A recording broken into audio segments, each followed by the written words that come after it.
This is Radar from the Radar Tape Blog coming to another edition of Movie Reviews Observation number 162. First movie I watched was a kids movie called Guardians of Time, and it seems like it's a franchise, but it's basically, I don't get it. You know, these black cousins, these white cousins, and their grandfather looks like the butler, and he's got all these mythological and things in his office, and you can't touch it, blah, blah, blah, blah, blah, and they stumble upon this stuff, and they're in this magic world where they have all power, and they gotta stop the evil bad guy and save the day. And I'm like, okay, cool. A little bit of science fiction, fantasy, some action adventure in there. And it's a kid's movie, and it's, 90-something minutes. So, wasn't bad. Your kids will definitely like it.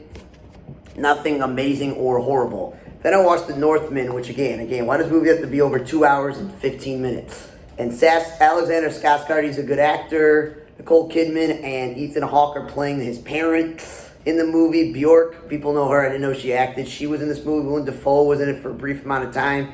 Anna Taylor-Joy was his girlfriend.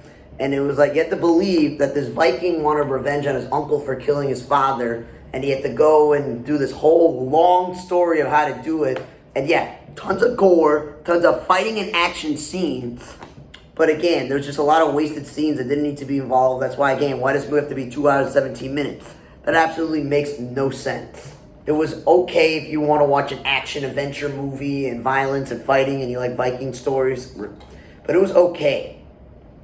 It was definitely not worth the 2 hours and 17 minutes. Okay? Then the next movie I watched was A Man Called Otto. And this is the example that I'm going to get to. There are other examples of movies I watched this week of good acting. Tom Hanks continues to prove he's a good actor, but obviously he's been in some bad movies because the script is bad and all this other stuff. But for him, he really took on the role of a widower who had all the ups and downs in his career, and I agree with Rotten Tomatoes how good it was. A little ornery old guy who just wants to be left alone in this small town.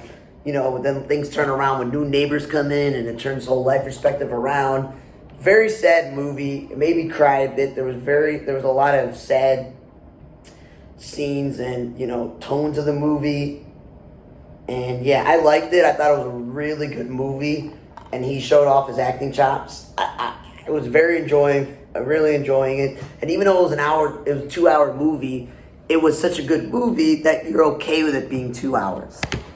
The next movies that I watched were Enhanced, this Canadian movie where the government tested on people and used them to kill people, but then the government goes, well, that was a mistake. We got to send our soldiers out to not kill them, but to capture them, and then tell all the soldiers all the lies about them and stuff. And they're hunting all these people down. And the movie's not as believable because it's one girl works at an auto shop. She's trying to save the day because one of the people that they tested on is supposedly the source of all this energy from another dimension that you got to figure it out. Because they have to dumb it down for some of the soldiers because they don't know what it means. And the soldier realizes that maybe working with the government's not a good idea. And I'm watching this movie, and I keep bumping into actors that I've seen before. So Adrian Holmes, who's in charge of this military operation, he's been in the Stargate universe, the Arrow universe. I've seen this guy many times. Then Patrick Sabanagoy, people know him from Flash. I know from Stargate Atlantis. So again, characters that I've seen before. And it was just okay, this girl and this soldier got to stop this superpowered being in order to save the day. I'm glad this was 99 minutes with credits because it was, it's like hopping off X-Men where you got people with power and you think they're evil and the government's got to shut them down. It was okay.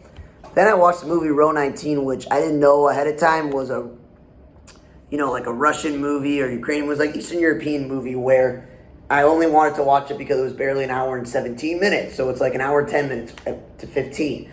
But it's basically this 6-year-old girl was on a plane and crashed. And she survived. And it's 20 years later, she's this world-renowned psychiatrist who decided to brave it and go on a plane with her daughter, who's also around the same age. But then when they're on this plane, because there's a lot of storms, not everyone's on this plane, passengers start dying in random ways, and she's trying to figure out what's going on. Is she having nightmares or illusions from the trauma that happened before? And they want you to think it's a horror film because everyone's dying except for one or two people. You know how it is. Everyone pretty much dies in the horror films, and somebody's got to survive. And they have a plot twist ending, which again is really dumb. And I just was like, okay. And literally, even though it was a foreign film, you're like, well, you probably didn't listen to everything. I pretty much read all the subtitles. There's a lot of wasted conversation between the passengers and other things, and I was like, yeah, it's just not a good movie. Oh, she was on row 19 when she was a little kid, but now this is row 19 that she's on this plane. And like, I'm gonna be honest with you, it was not good. Then I watched the Elvis movie, and I was waiting a long time for this, because I can admit that growing up, when your parents raised you on classical rock music, you have your phases of the psychedelic rock, progressive rock. You have like the Beach Boys, beach rock, the classic rock, Beatles, Rolling Stones, Who, Led Zeppelin, whatever. You got your solo artists. You got, your 80s rock. You got the rock from your actual childhood from the 90s and 2000s. But there are certain stages in life where you're like, I'm really into this. So there's a period of time where I can listen to a lot of Elvis, saw the movie. Then I took a couple rock and roll courses and music courses in college, and it was even more appreciation for this guy. He's the greatest superstar ever. No offense to the rock bands I listed, and Prince, and Madonna, and Beyonce, and all these other people right now. This dude was literally the greatest solo artist of all time, combining black and white music together, like a thing. And Austin Butler, I never heard of this guy, but he deserves all the credit of transforming himself with the, looking fat, looking skinny, hairstyles, all the outfits, all the dancing routine, and actually singing and sounding like Elvis, which a lot of times you may not find someone who can actually sing, and you got to get someone else to do it. Or vice versa. It's like that sort of thing. Like you get a singer to act, and you may not be a good actor. So I liked it. I didn't love it because, again, 2 hours and 30-something minutes is way too long for a movie, but biopics seem to be that long, and I was okay with Aretha Franklin and the others. My problem is they spent way too much time on Tom Hanks in a fat suit and looking old and disgusting as this Colonel Tom Parker guy, and they spent way too much time on him narrating it through his eyes, his vision, and his thing. When a good Elvis movie should be from birth, tragedy at birth, to his upbringing with his single mother because his father went to prison. It should have been, him starting his music career and his influences, and then him being a sensation, and then all the government against him moving all of his body parts around, and then having to join the military, then spend time during his movie era and Christmas specials and all these TV specials, and then the Vegas residency and stuff. Like, you could have spent way more time on that.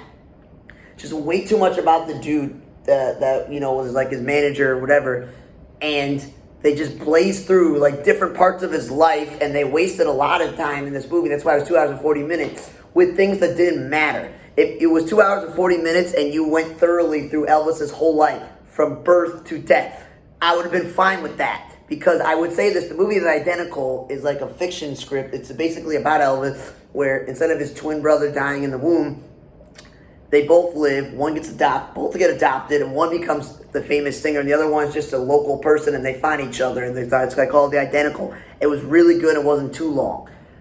I just feel like the people who made this movie, this Baz Luhrmann dude, and Warner Brothers, they wasted time weighing too much about Tom Hanks' character and not about Elvis. The movie's called Elvis. It should be about Elvis, and it should be all about him. I don't care through how it impacts this stupid dude. It should be, this is who Elvis was. This is how it impacted his life, his family, his children, his wife, his parents. That's what it should have been about. It should not have been about this dude, and they wasted so much time doing that. I don't care about how he became a music manager of a country star, and then another country star, and then getting Elvis and dropping. I don't care. I don't care about his gambling addiction and casinos and him controlling Elvis, because he's one of the reasons. You pop the dude with pills, inject him with things to wake up, go to sleep, do these 5 dates and 15 concerts in 15 days.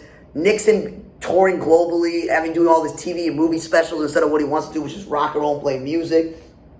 Because you can go overseas and tour and take a couple months off, do it again. But to play constantly, day after day, month after month, year after year, giving her all out with the drugs and the alcohol and the constant, playing and music and all this stuff that because he always would give 110%.